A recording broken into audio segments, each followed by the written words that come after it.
Mm. Hi, Nikita. Thank you so much for Hi, being here. Ayushi. How are you doing? I'm well, thank you. How are you? I'm good too. So Good. we'll jump right into it. Um, we're here to talk about how mental health has affected students during the COVID-19 pandemic and to get some advice and tips from you on how to address it. So, first of all, how would you say the understanding and acceptance of mental health has changed during COVID Mm. 19? Yeah, I feel that mental health is being more recognized, and the importance of mental health and the need to invest our time, our resources, and our attention into it have elevated during COVID-19. And some of the ways in which I know, if we're to take, a baseline pulse of society can be seen in terms of the messaging that's going to society, can be seen in our news, in our media, our billboards, things like that. And I've been pleased to see that on, just traditional within the United States, traditional local news, they are including conversations on mental health and the importance of mental health, and they'll do little snippets on it. So that was really promising.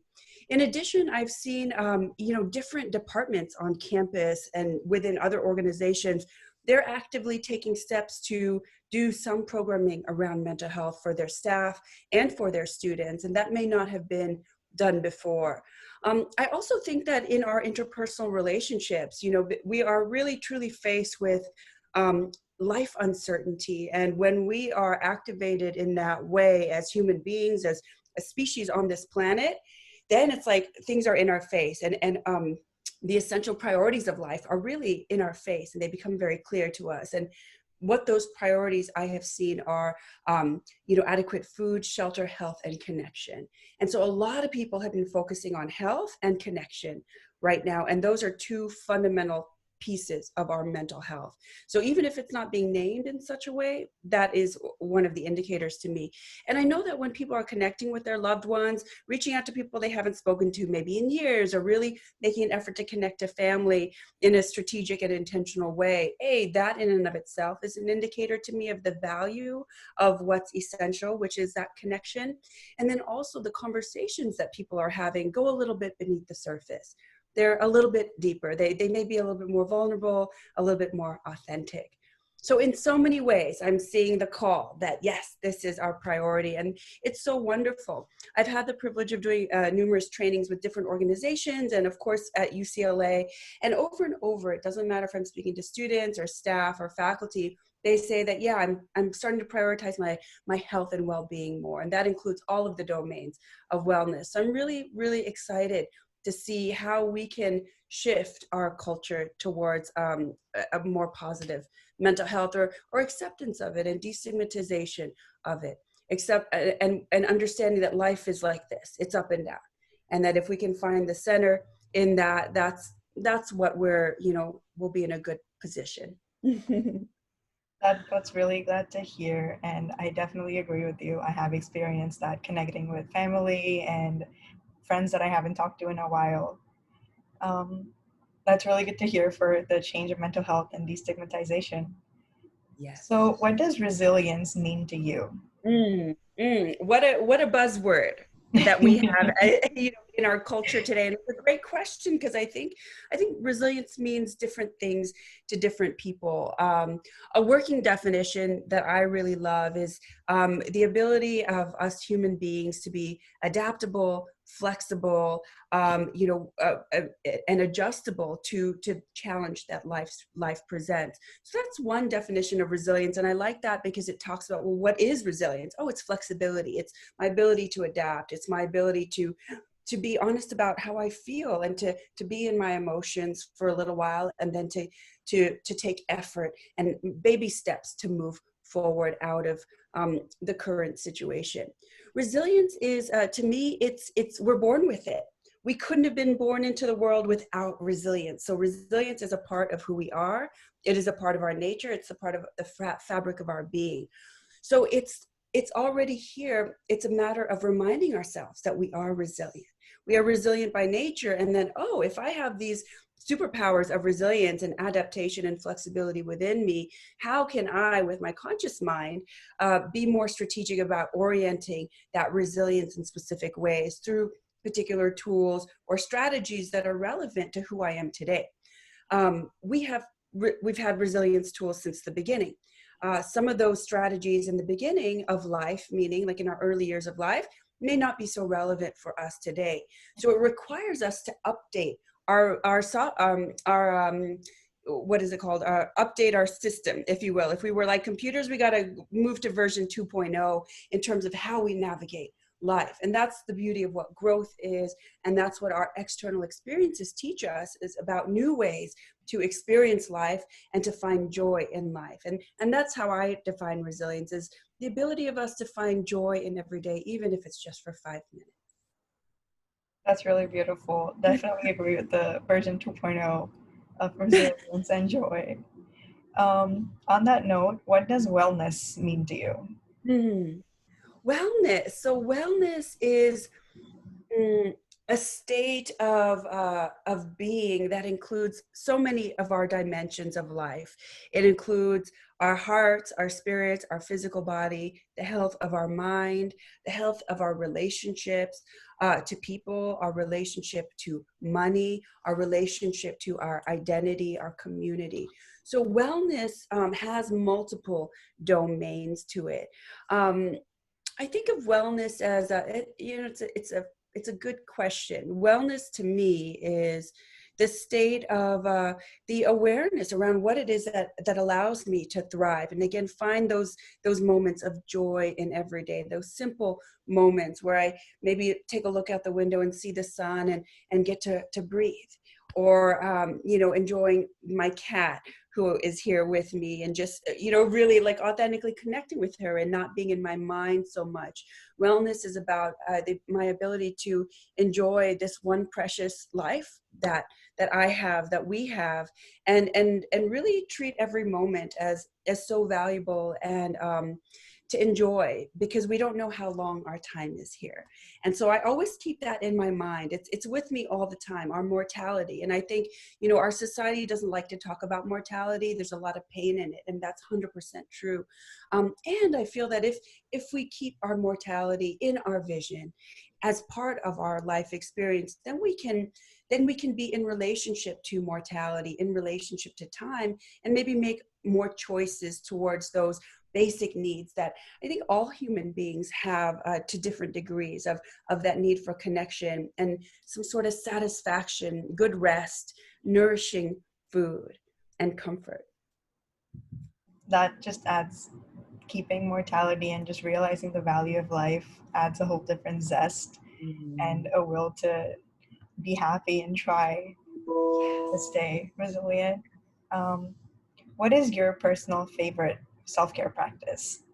Ooh, oh wow, I love that question. Oh, there's so many. There's so many. I mean, and in different phases of my life, I've really just dived into one over the other. So there's been so many things, but I think the thread of connection and all of those self-care practices that I've loved, and I'll name them specifically, is getting into my body.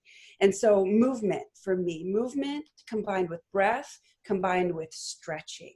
So for me, that is just one of the most profound self-care practices that gets me in touch with how I'm feeling and how my emotions are running through my body. And as I stretch in my body, and I come at this as a yoga instructor and, a practitioner for almost 20 years, and also a practitioner of different forms of dance that also include the stretching and the feeling elements to it. As I stretch, it unlocks my emotions in my body, and I can get a little bit more deeper in touch with the core of what I'm feeling. I can maybe cry about it in that moment. I can, express joy, I can express, and then it leaves me, and then I feel better. And then the body tension's gone, headaches, just existential angst or whatever that thing is, I feel a little bit more grounded. So body movement, stretching, breath for me. Definitely. I've been experimenting with breathing techniques this time, and it's really been helping. Oh, that's It's so really helped wonderful. me get in touch with myself for sure. That's so beautiful, Aishi. Breath work is a gateway to the soul, for sure. Um, so switching gears to a little bit of COVID-19. Yes. Um, COVID-19 has brought a lot of loss in various aspects, death of loved ones, opportunities with internships, jobs, relationships with distance, romantic or friendships. How do you think students can best cope with these feelings of loss? Yeah, it's so true. There have been so many losses that came just like that, I think people are still realizing that, oh my gosh, I won't have that experience anymore, that person anymore. So I think just even the revealing of what the losses are is continuing to happen.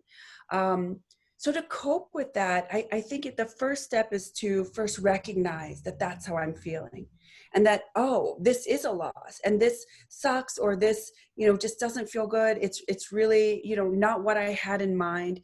To acknowledge what the impact of these losses is, so to recognize that there is a grief, that we are grieving something, to recognize what it is, and to recognize the impact on that it has on me. Once we can acknowledge that, then I think it will start to settle itself, and the next opening will reveal itself. And I myself had that very experience last week in running my program at UCLA, the GRIT program. The cycle is ending, and it's not going to be the same as it was. It's been running for 6 years, and because of the situation, it's just not going to be the same. So I realized, oh my gosh, we're in week 8.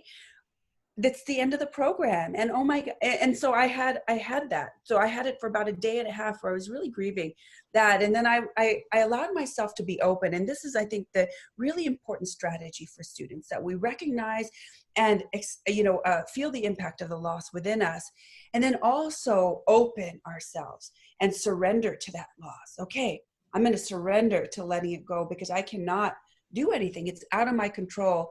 And as I surrender, I'm going to ask that I be shown what's next. And I'm going to ask that something else come in its place. And you don't even have to ask, really, because that's a given. That's how nature works, right? When we may see that there's a barren piece of land, and all of a sudden little life forms start to come up. So there is always life Yeah. following a loss or death.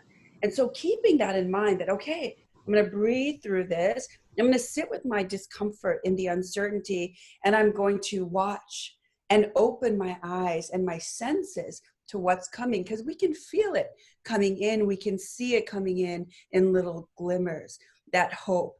And to keep generating hope within our bodies in a biological way, to keep our mindset looking towards what's possible. Because this is a great time of change. It's a great time of uncertainty, a great time of loss. And it's also a great time of change. And something is coming. Just like the waves of the ocean, they come in to the shore and then they recede. And it's like, whoa, where'd all the water go? There's only dry, a slightly wet sand here. And then the ocean wave comes in.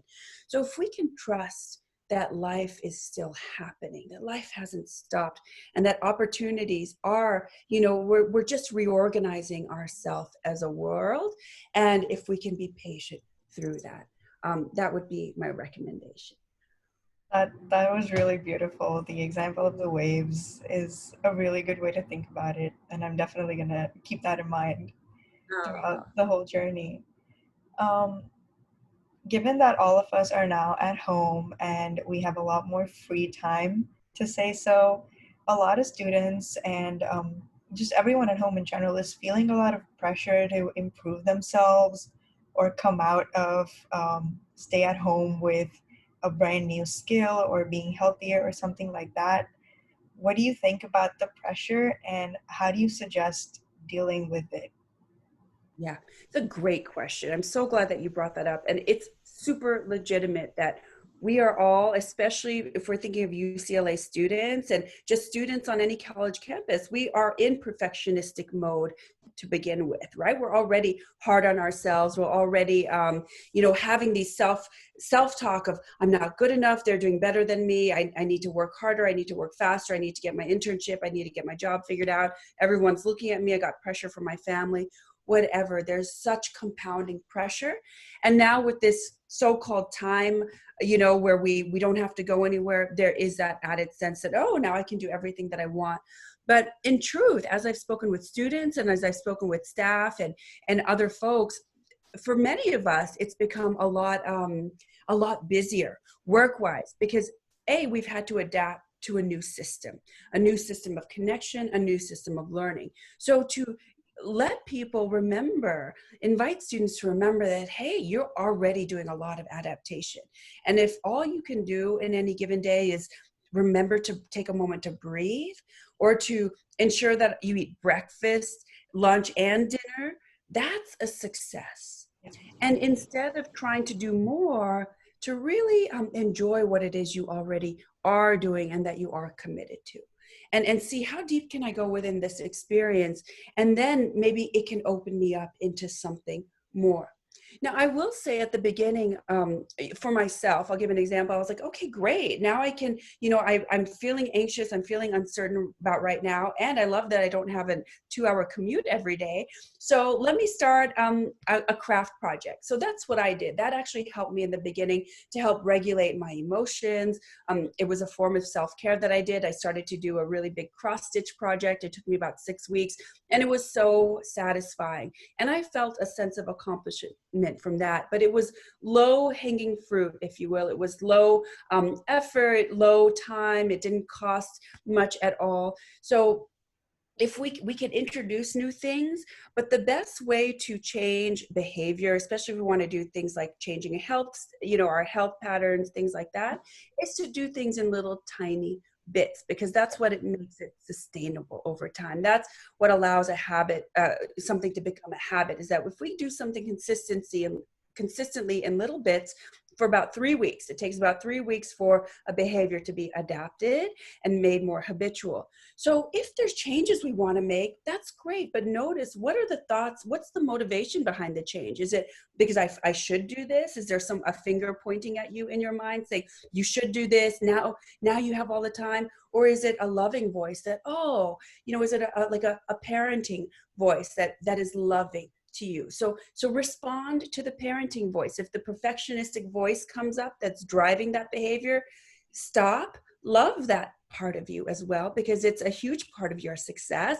Love it, hug it, say, okay, I see you, now go away. I'm gonna talk to the more nurturing part of myself and see what that part needs, because we often find our truth in the more nurturing side.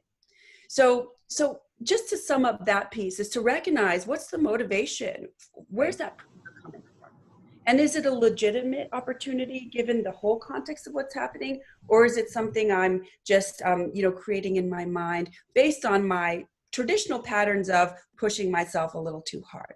And if that's the case, then we want to simmer that part down, open ourselves up to breath, and ask ourselves, what do I need most right now? And then go forward from there. That's a really good way to think about it. Accepting both the voices, but listening to the one that is making you feel good and is nurturing you, and the motivation. That's definitely really important.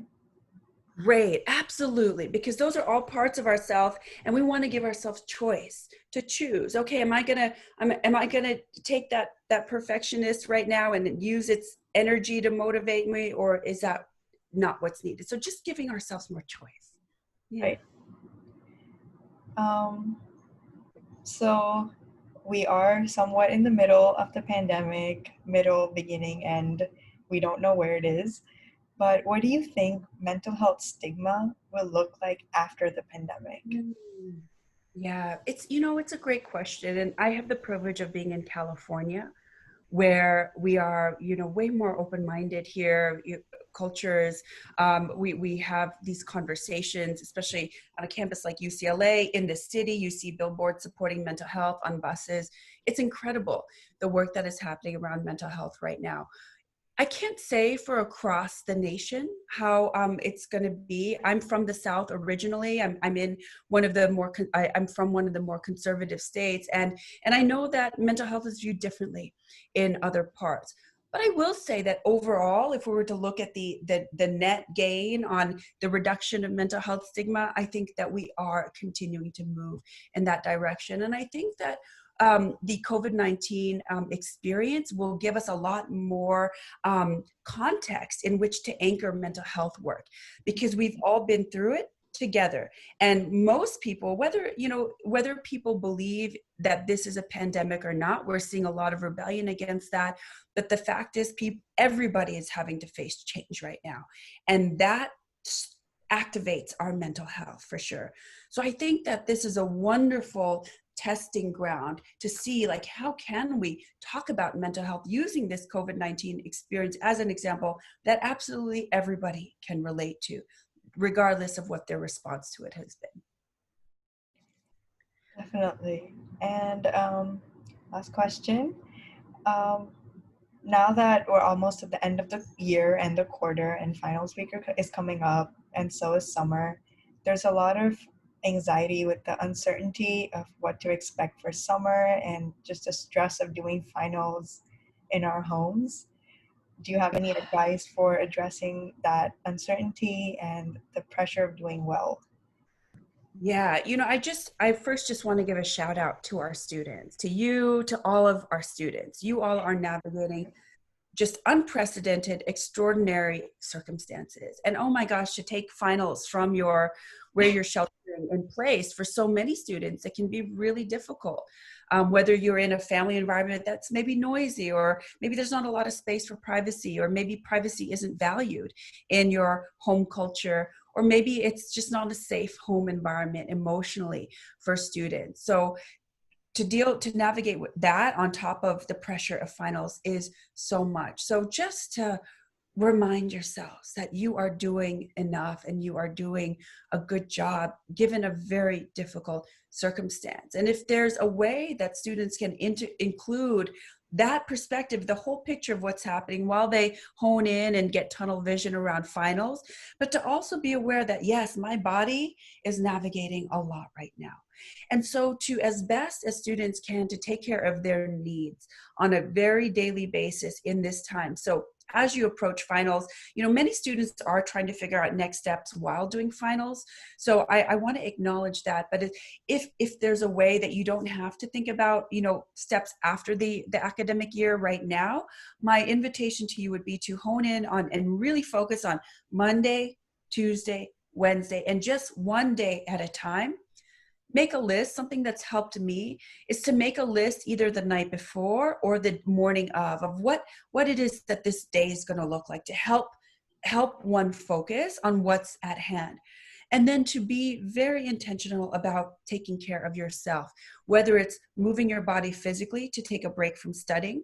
So in general, about 25 minutes of studying and then a 5-minute break, 4-time cycle, and then you take a 30-minute break, right? That's the Pomodoro method for folks who may not know. So something to really get strategic about how you're going to study, how you're going to take care of your body needs and your whole person needs while you get through finals week. So that you can get through it. Now, in terms of the future, so many seniors are graduating, they may not have their next steps yet because of what happened with COVID, or summer internships, things like that have been canceled. We don't even know if we're going to be on campus next in fall quarter. And I know for our international students like you, that's a huge stress. So a big shout out to our international students who are showing up to class in the middle of the night, like, and looking fabulous like you are. My heart is with you all, and hopefully in the future the system will be better to support your needs as well. But in terms of the long term, that's really hard. And I'm not a student right now. I'm in a position where my next steps are in front of me, even though it's uncertain, like I still have a job.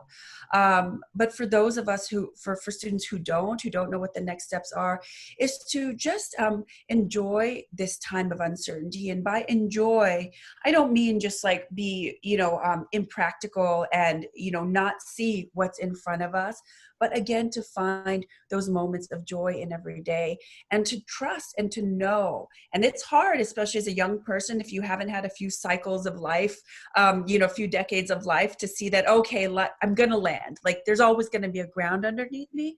But to trust and to trust that, okay, I'm going to be willing to trust right now. And within the uncertainty, that there's going to be a ground underneath me and that I will land somewhere, and that this time is not forever. And that's 100% true, that this time is not forever. It may be a few months, it may be 6 months, and the impact will be certainly for a few years of this experience, but something will come about. It's like the metaphor that I've been using. Well, I've used a few right now, but it's like when you do you know what cymbals are? You know that if Yeah. you're in a band and you take two cymbals and you go, whoa, and there's this reverberation, Uh-huh. right? And it's like, whoa, like what's happening? There's this dissonant vibration. The sound, the vibration is more intense than it normally is in life, right? The Right. frequency of what's happening. But what happens is that sound is there and the reverberation is happening. And I feel that we are in the reverberation of the stimulus, COVID-19 being the bang of the cymbal, and we're still in the reverberation, hearing the sound, trying to adjust to it. But over time, and we don't know what the length of time is, but that vibration will start to settle, and we are going to find a new rhythm. And so what we are doing right now as a society, because we are so interconnected, and this experience really shows us how interconnected we are as a world and as a species, we're finding a new rhythm together. And so if we invite everyone to say that I'm going to put my best self forward, even if it's my depressed self, even if it's my angry self, even if it's my joyous self, I'm going to put my best self forward and be in the rhythm. I'm going to let myself move with the rhythm in the uncertainty. And I'm also going to hunker down and find a center within that. So it's like both. We want to find ground through our daily actions, and putting ourselves out there into the job market, into the internship market, even if we don't know what's going to happen, but stay in the game. No matter, we don't know what the game is, but stay in it, Yeah. and then allow yourself to be, and allow yourself to not be perfect. It's okay to get a little bit messy right now, because we don't have a solid structure right now. I love that, allowing ourselves to be a little imperfect, but keep trying. And Yes. the metaphor of the symbols, it's a very good way to explain where we are right now. Um, are there any final words or suggestions that you'd like to tell students for Yeah. this situation? Yeah, I just students are amazing. You all are so incredible and full of life. And even on some days where it may feel like you're not full of life, but there is so much life inside of you, and life finds a way.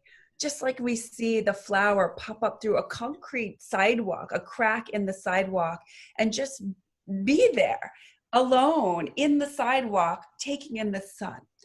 You all have that inside of you, and just to keep on going and keep bringing laughter into your body and to those around you. If you are with family or caregivers, I know that they're probably a little bit extra happy to have you, because that may be a little rare opportunity for them. So find a way to enjoy little moments. And I want to acknowledge that as I said before, that many students may be in homes that don't feel completely liberating to them. Many of us have to repress certain parts of ourselves in our home environment. So I want to acknowledge that, and to say that those parts of you are there. They're not gone. They'll never be gone. They're maybe just shifted. And so whatever you can do to remind yourself of all parts of you, and to bring all parts of you, even if it's maybe, when I was young, I lived in a home environment that was beautiful in many ways and was very challenging for me. So my time that I would take away from myself was at night. That's why I'm a night owl, is because that's when the house was quiet, when everything was quiet, and I could feel myself, and I could do some meditation or reflection, or just lay with my arms stretched out or my legs stretched out, and take up as much space as I could with my body. So if you can find those spaces that feed you, please just do that, and know that this time is not forever. We're going to look back in this time, and we're going to find, like, wow, there's going to be so much we're going to learn in hindsight about this experience. But as much as you can do to take care of your well-being, because, in the grand scheme of things, this is college, this is education. There's no finite time for this period. You're going to get through it, and the learning continues. Learning is every day. So continue to nurture those parts of yourself that allow you to stay alive and well, and to be curious about life and what life has, because this is an opportunity to create new tracks for how we be in the world, how we do our work in the world, how we earn money, how we express creativity, how we connect, and how we take care and advocate for our well-being. So I just want to invite you all to stay in your creativity and curiosity as much as you can by getting good nourishment, good rest, and good connection. Thank you so much. That was so good to hear and so reassuring, and so many new strategies and helpful ideas to take us through the rest of this year. It's always a pleasure talking to you. Thank you so much. Thank you so much. Thank you for this incredible work that you're doing and for putting this work out there. I'm just excited to see how you continue and this work continues as we go forward. Thank you so much. Have a great day. Thank you, love. Thank you.